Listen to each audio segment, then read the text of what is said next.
హరి ఓం. జై శ్రీమన్నారాయణ. మీ హరగోపాల్. మరి ఈరోజు ఉత్తరీయం అంటే మనం టవల్స్ వేసుకుంటుంటాం. దాని గురించి తెలుసుకుందాం. అసలు ఈ ఉత్తరీయం యొక్క ప్రభావం ఎలా ఉంటుందంటే చాలా గంభీరంగా ఉంటుంది. ఎందుకు అనంటే కాలాన్ని రెండుగా విభజించారు, ఉత్తరాయణం, దక్షిణాయనం అని.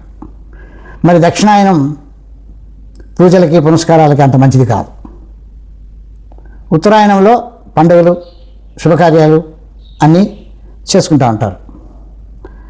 మరి ఈ ఉత్తరాయణంలో నుంచే ఉత్తరీయం వచ్చింది.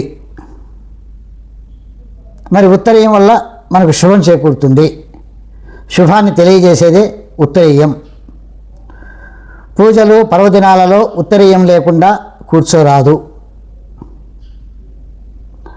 ఇక ఈ ఉత్తరీయము ఎలా వేసుకోవాలి, ఏ సైడ్ వేసుకోవాలి అనేది కూడా శాస్త్రబద్ధంగా ఉంది.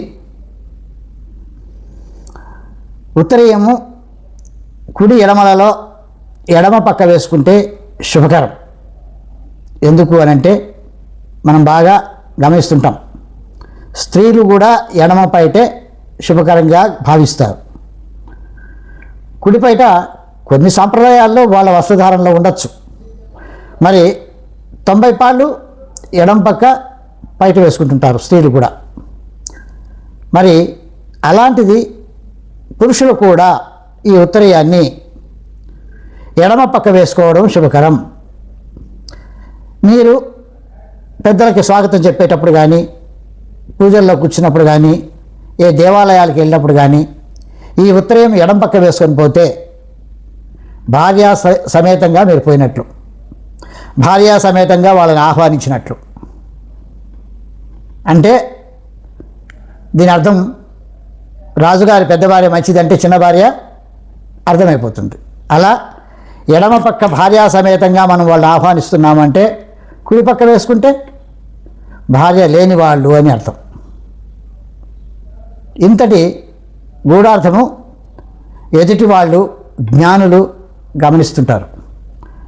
మనం ఎడం పక్క వేసుకొని స్వాగతం పలికిస్తే వాళ్ళు సాధారణంగా వచ్చి మన ఆతిథ్యాన్ని స్వీకరిస్తారు. అలా కాకుండా పొరపాటుగా కుడి పక్క వేసుకుంటే ఓహో ఈ ఇంట్లో స్త్రీ లేదు, దంపతులు లేరు కాబట్టి ఒంటరిగా ఉన్నాడినా, వీళ్ళింటికి మనం ఆతిథ్యానికి వెళ్ళకూడదు అని నిర్ణయించుకుంటారు. కాబట్టి ఎప్పుడు కానీ ఈ ఉత్తరీయాన్ని ఈ టవల్ని ఎప్పుడు ఎడమ సైడ్ వేసుకోవడం శుభకరం. అలాగే పూజల సమయంలో దేవాలయాలకు వెళ్ళినప్పుడు అంచులు ఉన్నటువంటి పంచ, ధోతి అంటారు, అంచు ఉన్నటువంటి ఉత్తరీయాన్ని వేసుకోవడం మంచిది. అంచు లేనిది వేసుకోరాదు. మనకు అర్థమవుతుంది స్త్రీలకు కూడా అంచులు లేని చీరలు ఏ సమయంలో కడతారనేది. కాబట్టి పురుషులు కూడా అంచు ఉన్నటువంటి ధోతి అలాగే టవల్ అంటే ఉత్తరీయం వేసుకొని పూజల్లో కూర్చోవడం చాలా మంచిది. ఇక యజ్ఞ యాగాదులు, క్రతువులు, హోమాలు, పూజలు ఇవన్నీ కూడా చేసేటప్పుడు ఆ యొక్క పురుషుడు భార్యా సమేతంగా ఉన్నా ఓకే, భార్య సమేతం లేకపోయినా ఓకే, కానీ ఎలా ఉన్నా కానీ భార్య సమేతంగా ఉన్నా కానీ ఎడమ పక్క మాత్రమే వేసుకోవాలి. ఈ విధంగా ఉత్తరీయానికి ఉన్నటువంటి విలువని, ఉత్తరీయానికి ఉన్నటువంటి అర్థాన్ని మనం తెలుసుకొని ఇక మీదట ఎప్పుడు ఈ టవల్ పైన వేసుకున్నా ఎడమ పక్క వేసుకునేటట్లుగానే ఉండాలి. అందుకే బ్రాహ్మణులకు, కొంతమంది వేద పండితులకు అంటే యజ్ఞోపవేతం వేసుకున్న వాళ్ళు కూడా ఎడమ పైనే ఉంటుంది యజ్ఞోపవేతం. ఆ బ్రాహ్మణులు వేద పండితులు కూడా ఎడం పైన వేసుకొని ఇట్లా ముడిగట్టుకుంటారు, లేదు ఎడం పక్క నుంచి ఇట్లే వేసుకుంటారు, కింద నుంచి తీసుకుని ఇట్లా వేసుకుంటారు. ఎవరైనా బ్రాహ్మణుడు పొరపాటుగా కుడిపక్క వేసుకుంటే ఏంటి అది మీకు ఇంతకుముందే చెప్పేశా. ఆ పూజలో ఆయన కుడిపక్క ఉత్తరీయం వేసుకొని కుడిపక్క నుంచి ఇట్లా తీసుకొని కట్టుకొని పూజ చేస్తే మీరైనా చెప్పచ్చు, స్వామి ఉత్తరయం ఎడం పక్క నుంచి వేసుకోండి, మీరు శుభకార్యానికి వచ్చారు అని మీరు కూడా చెప్పచ్చు. కాబట్టి ఉత్తరేయ ధారణలో ప్రతి ఒక్కరూ, ముఖ్యంగా మా తెలంగాణలో ఎక్కువ, మా తెలంగాణ కాదు అందరి తెలంగాణ ఇది. సో నేను తెలంగాణలో ఉన్నాను, నేను రాయలసీమ వాసినే, తెలంగాణలో ఉన్నాను. ఇక్కడ ప్రాంత భేదం కాదు, ఎవరైనా సరే.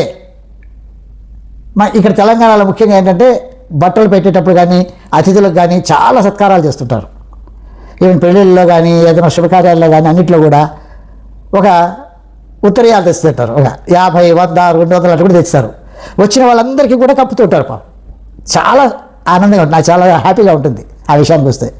ఎంతమందిని ఏ విధంగా గౌరవిస్తున్నారు చూడండి. ఇది తెలంగాణలోనే, మళ్ళా ఆంధ్రాలో రాయలసీమలో అంత ఎక్కువగా లేదు. నేను చిన్నప్పటి నుంచి అక్కడ ఉన్నాను కాబట్టి పెద్దగా పట్టించుకోలే. నేను ఈ తెలంగాణలో మాత్రం మంచి సాంప్రదాయం పెట్టుకున్నారు. వాళ్ళు వేసినటువంటి వాళ్ళ యొక్క మీకు సన్మానం చేసినట్టు ఆ ఉత్తరీయాన్ని ఎడం పక్క వేసుకుంటే చాలా గంభీరంగా ఉంటుంది. హరి ఓం.